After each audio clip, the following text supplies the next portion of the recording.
নমস্কার, আমি সুপর্ণা, তামিলনাড়ু কোয়েম্বাটুর ডিস্ট্রিক্ট থেকে। আমি এই প্রথম ভিডিও বানালাম, কেমন হয়েছে জানি না। আপনারা প্লিজ পুরো ভিডিওটা দেখেন, একটা কমেন্ট করে জানাবেন কেমন হয়েছে বা কোথাও ভুল হয়েছে নাকি। আমি তো জানি না কেমনভাবে ভিডিও বানাবো, কি করব, তাই একটু একটু সবাইয়ের ভিডিও দেখে বানালাম। শুরু করি। আজ সকালবেলা মেয়েকে স্কুল দিয়ে এসে এই যে আগের দিনে গম আর চাল পিষে নিয়ে এসেছিলাম, ভালো করে এই যে চালগুলো ডাব্বাতে ঢেলে নিলাম আর আটাগুলো ভালো করে চালিয়ে নিচ্ছি।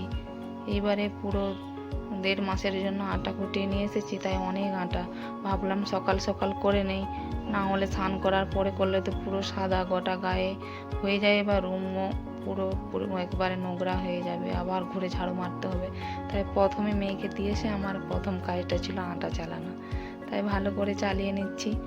চালিয়ে নেওয়ার পরে এই যে ভালো করে ডাব্বাতে রেখে দেবো, যে ঢেলে নিচ্ছি। ঢেলে নিয়ে পুরো সব আটাগুলো চালানো হয়ে গিয়ে তারপরে বাড়ির সব কাজগুলো সেরে নেব। একটু গল্প করে নেই তোমাদের সাথে। দেখো, আমাদের এই তামিলনাড়ুতে এখনও রেশনে এই যে এখনও গম দেয়।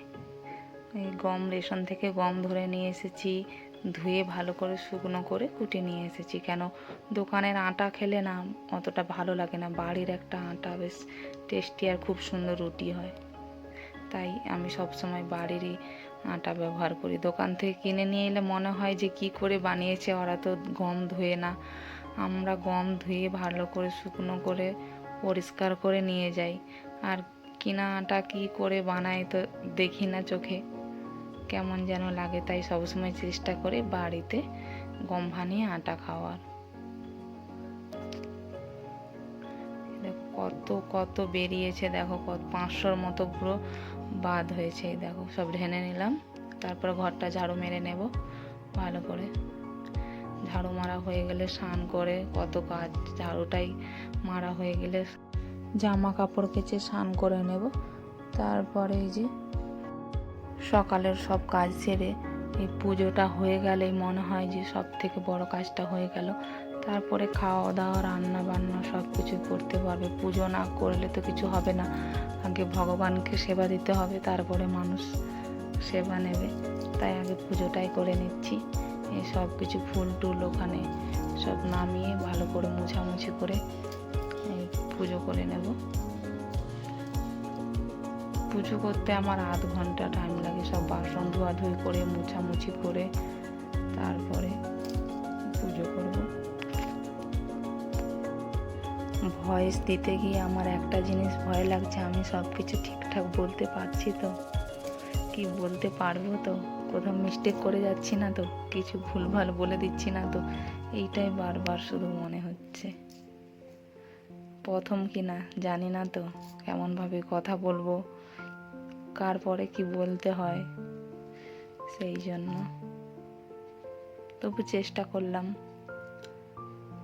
এই যে সন্ধেবেলায় সব প্রদীপ লাগে বলে তাই সকালবেলায় সব সাজিয়ে নিলাম। কেন, সন্ধ্যের সময় এইসব দেরি হয়ে যায়, এটা ওটা কাজ করার পরে সন্ধে দিতে, প্রদীপ সাজাতে বড্ড দেরি হয়ে যায়। আমি সবসময় সকালেই সব কিছু এই যে সাজিয়ে গুছিয়ে রেখে দিই।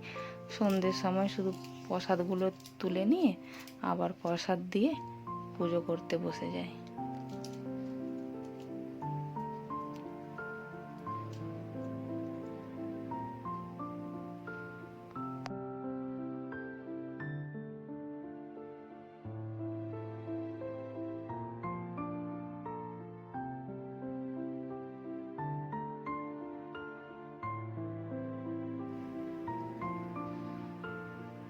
আজকের মতো এইটুকু পুজো কমপ্লিট। সকালে পুজো করার পরে এই যে জল খেতে গেলাম, দেখলাম যে জল নেই মটকাতে। তা ভাবলাম মটকাটা ভালো করে ধুয়ে ঘষে পরিষ্কার করে নিই, তারপরে জল ভরে নেব। এই যে ভালো করে সাবান দিয়ে ঘষে নিচ্ছি, না হলে না এই ধারগুলো পুরো জল সরে সরে একটা কেমন গন্ধ ছাড়ে। তাই 2 দিন 3 দিন ছাড়া ছাড়া ভালো করে ধুয়ে নিই। ভালো করে ঘষে ধুয়ে নিলে কী হবে, জলটাও ঠান্ডা হবে তাড়াতাড়ি, আর খেতেও বেশ ভালো, গন্ধটা আর লাগবে না। তাই এই যে সব ঢাকনা, এই যে জাম বাটিটাও ধুয়ে নিলাম, কেন ওখানে জল সরে সরে জল জমা হয়ে যায়, তো এই জন্য জাম বাটিটাও ভালো করে সবই পরিষ্কার করে নিচ্ছি। আমাদের এখানে না বড্ড গরম পড়েছে, আর তাছাড়াও আমাদের এখানে ঠান্ডা নেই, সবসময় একই রকম ওয়েদার। ওই জন্য সবসময় আমরা এই মাটির হাঁড়ির জলটা খাই। যে হাফ হাঁড়ি ভরে নিলাম, তারপরে মগে করে আস্তে আস্তে করে ঢেলে নেবো, নাহলে পুরো ভর্তি করে ঢাললে পারবো না চাকাতে, তাই মগে ভর্তি করে করে ঢেলে নেব। ঢালা কমপ্লিট হয়ে গেলে, পুরো ভর্তি হয়ে গেলে, তারপরে খাওয়া দাওয়া করে এই যে রান্না করতে চলে এলাম। আজকে রান্না করার জন্য এই যে আজকে যেহেতু মাংস হবে, তাই সব জোগাড় করে নিয়েছিলাম। আজকে মাংসটা বানাবো মুড়ি পেঁয়াজ দিয়ে, আমাদের যে দেশে ছোট ছোট পেঁয়াজ হয় সেই পেঁয়াজ দিয়ে মাংসটা বানাবো। দেখো আজকে মুরগিটার পেটে ডিম ছিল, আজকে দেশি মুরগি এনেছিল, তাই দেখলাম যে এইটুকুটুকু ডিম বেরিয়েছে, আর অনেক মুরগি এনেছিল বলে হাফ ডাব্বাতে ভরে রেখে দিয়েছি, আর হাফ আজকে বানিয়ে নিচ্ছি। আর তার সাথে হবে বেগুন ভাজা আর আলু ভাজা। আমার মাংসর সাথে আলু আর বেগুন ভাজা চাই, না হলেও যেন মনে হয় যে মাংস খায় না।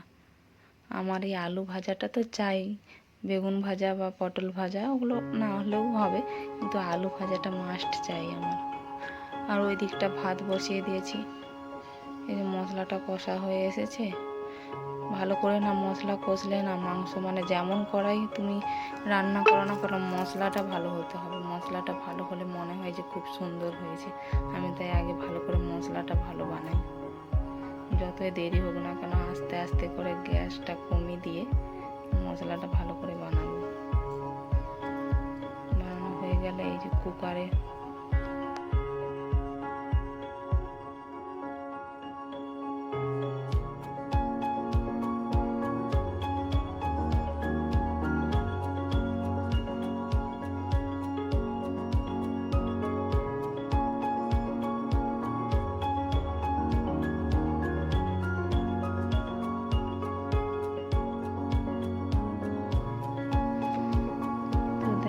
মাংসটা কষা হয়ে এসেছে, কত সুন্দর তেলটা ছেড়ে ছেড়ে গেছে, আর কালারটা দেখো কত সুন্দর হয়েছে।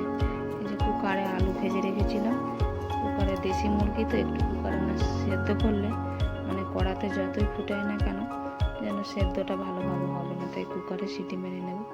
এই যে জল দিয়ে